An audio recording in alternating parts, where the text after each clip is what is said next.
give me a look ahead to game 3. What are you looking forward to? What do you expect from that game? Anything else we should know ahead of game 3 on Monday night?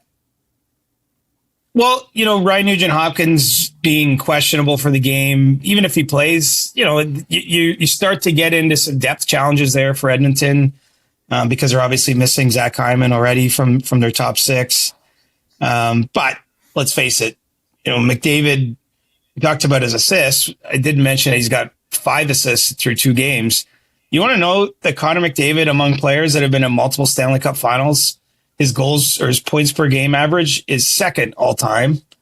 Mario Lemieux is 1, Connor McDavid is 2, and Wayne Gretzky is 3. If you look at history, so even though last year's final maybe didn't go the way he wanted in terms of the team result, and he didn't get a point in Game 7, but he still had 11 points in a 7-game series, and now he's got 5 in 2 games to start this one.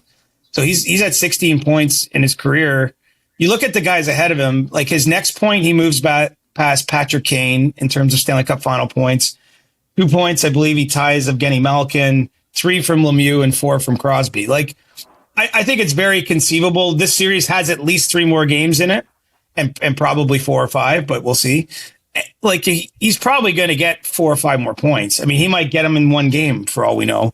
And my point is, when this final's done, he's probably going to have more Stanley Cup Final points than Crosby, Malkin, Kane, Mario Lemieux, and a whole bunch of other really good players and guys that have played more, not in Lemieux's case, but a lot of the other ones there I mentioned played in at least 3 or 4 finals. So, anyway, the guy, I think it's important when you're watching greatness to try to appreciate it in real time and try to contextualize it. Do you know what I mean? Because it is hard. Mm-hmm.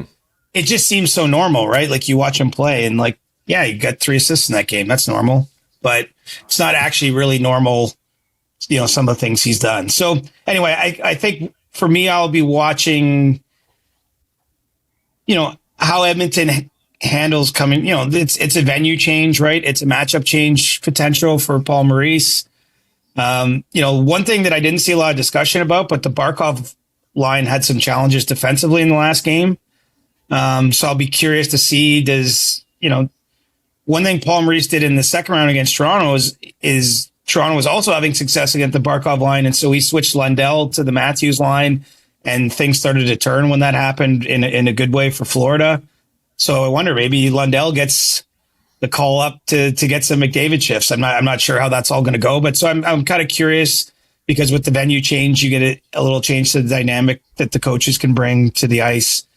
So I'm curious to see how Barkov responds from a rare game where he was -3, and B, how does this coach respond to that piece of information and some of those plays on the ice? And does he look for other ways to deploy his lineup to ensure success? So I'm just I feel like this is the last game of the series where you sort of don't know where you're going to get because it's different.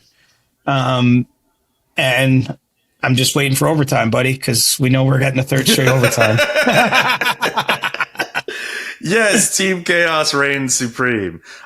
2 things just to go back on your points here. July. I've just made the mental, like, I'm not going to complain. I'm not going to, there was a bunch of reporters, and I wasn't one of them, but there's a bunch of reporters that after game 2 were supposed to fly out on red eyes flights. Well, because the games are beginning at like 6:20 local in Edmonton PM. So there's an opportunity there. But then when that game went to double overtime, they all had their own flight chaos imposed by that. So my point is, I'm just embracing the idea that I will sleep when the series is over, and I'm just going to enjoy every damn minute in the meantime. Man, no one deserves more sleep than you, sir. I was just going to say, like, just you reeling off the stats of 97 in the Stanley Cup Final and him matching all of these iconic players that have come before him. It is not hyperbolic to say he has already established himself as one of the greatest Stanley Cup Final performers to ever play in the game. And this is only his second time in a Cup Final. That is absolutely insane for Connor McDavid. And the only other thing I was going to say was that Alexander Barkov, I hope he's not hurt, because the fact that, he's still, his statistics are still really great. Like, we were just talking about the other day about him having the Selke after a good regular season, but very interesting to see how things have been for him on the defensive side with the Panthers.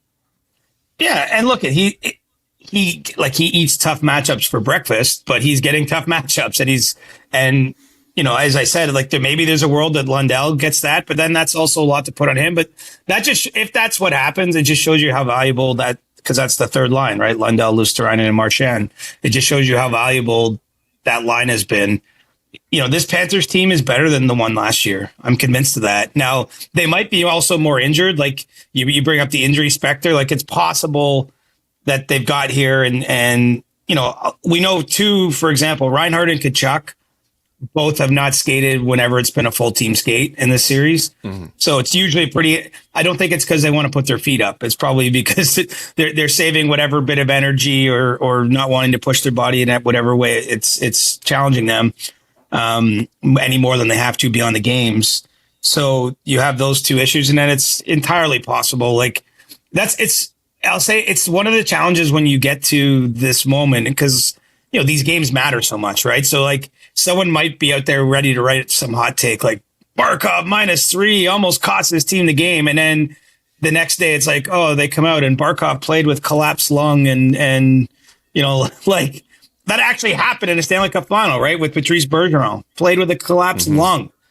So the point is it's hard to be too critical, because there's always, you just know that when these teams get to their own sort of breakdown days and they're talking about all this stuff, that there's just going to be a long list of players that are in tough shape that are just battling through because they want to lift that silver trophy as bad as Larry Walker.